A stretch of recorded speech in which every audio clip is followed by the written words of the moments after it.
نحمده ونصلي على رسوله الكريم اما بعد بسم الله الرحمن الرحیم السلام علیکم ورحمۃ اللہ وبرکاتہ۔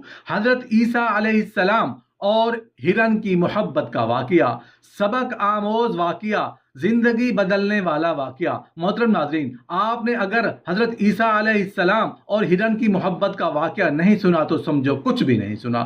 اگر آپ حضرت عیسیٰ علیہ السلام اور ہرن کی محبت کا پورا واقعہ سن لیتے ہیں تو یہ آپ کی زندگی کو بدل کر رکھ دے گا۔ حضرت عیسیٰ علیہ السلام اور ہرن کی محبت کا واقعہ ہر مسلمان مرد اور ہر مسلمان عورت کو ضرور سننا چاہیے۔ محترم ناظرین، حضرت عیسیٰ علیہ السلام اور ہرن کی محبت کا واقعہ سننا چاہتے ہیں اور سبق حاصل کرنا چاہتے ہیں، زندگی اور آخرت میں خوشیاں دیکھنا چاہتے ہیں تو حضرت عیسیٰ علیہ السلام اور ہرن کی محبت کا جو واقعہ ہے اس کو پورا کا پورا یعنی کہ آخر تک ضرور دیکھیے گا، انشاءاللہ فائدہ آپ ہی کو ہوگا۔ محترم ناظرین، ایک مرتبہ کا ذکر ہے کہ حضرت عیسیٰ علیہ السلام کسی سفر پر جا رہے تھے کہ راستے میں ایک شخص نے آپ علیہ السلام کی صحبت میں رہنے کی اجازت طلب کی۔ آپ علیہ السلام نے اسے اجازت دے دی اور دونوں ایک ساتھ سفر کرنے لگے۔ راستے میں جب کھانا کھانے لگے تو 3 روٹیاں تھیں، ایک روٹی دونوں نے کھا لی اور حضرت عیسیٰ علیہ السلام تیسری روٹی چھوڑ کر نہر پر گئے، پانی پیا اور واپس آئے تو دیکھا کہ تیسری روٹی غائب ہے۔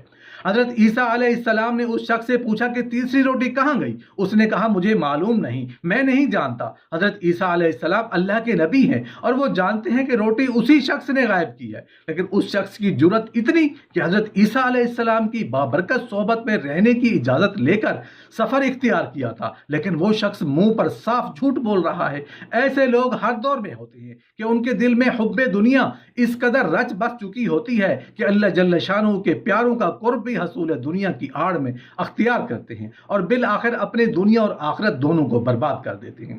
حضرت عیسیٰ علیہ السلام نے سفر جاری رکھا، راستے میں ایک دریا آیا اور حضرت عیسیٰ علیہ السلام نے اس شخص کا ہاتھ پکڑا اور اسے لے کر پانی پر چلتے ہوئے دریا پار کر لیا۔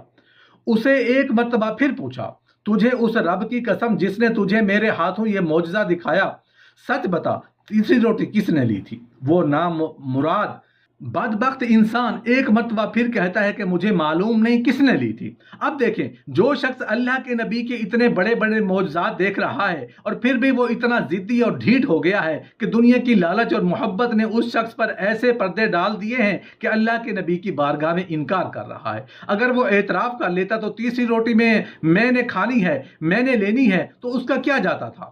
حضرت عیسیٰ علیہ السلام نے کوئی سزا تو نہیں دینی تھی، انہوں نے تو معاف کر دینا تھا۔ حضرت عیسیٰ علیہ السلام نے اس شخص کے ساتھ سفر جاری رکھا۔ راستے میں ایک ہرنی کے بچے کو دیکھا۔ حضرت عیسیٰ علیہ السلام نے اس ہرنی کے بچے کو بلایا اور حکم پاتے ہی فوراً حضرت عیسیٰ علیہ السلام کی خدمت اقدس میں حاضر ہو گیا۔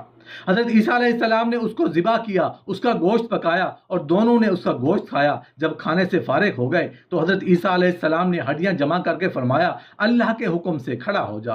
یکا یک وہ ہڈیاں دوبارہ ہرنی کا بچہ بن گئیں اور ہرنی کا بچہ زندہ ہو کر کھڑا ہو گیا۔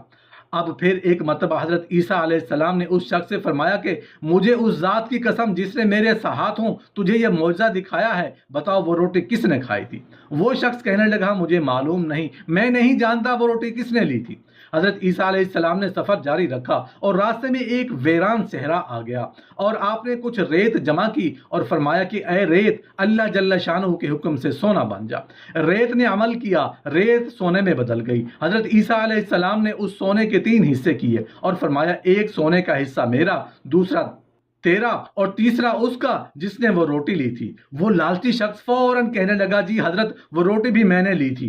نبی کریم صلی اللہ علیہ وسلم ارشاد فرماتے ہیں کہ دنیا کی محبت جتنی دل میں ہوگی اتنی منافقت بڑھتی چلی جائے گی۔ حضرت عیسیٰ علیہ السلام نے اس شخص سے فرمایا کہ 3 حصے تم ہی لے لو، تمہیں یہ دنیا کی دولت مبارک ہو۔ حضرت عیسیٰ علیہ السلام اس شخص کو وہیں چھوڑ کر آگے روانہ ہو گئے۔ اب وہ شخص اتنا سونا ملنے پر بہت خوش ہوا۔ پھر 2 آدمیوں نے اسے سونے کے ساتھ دیکھا تو ارادہ کیا کہ اسے قتل کر کے اس کا سونا چھین لیتے ہیں اور آپس میں تقسیم کر لیں گے۔ اس شخص نے کہا کہ مجھے قتل نہ کرو، میری جان بخش دو۔ ایسا کرتے ہیں کہ سونا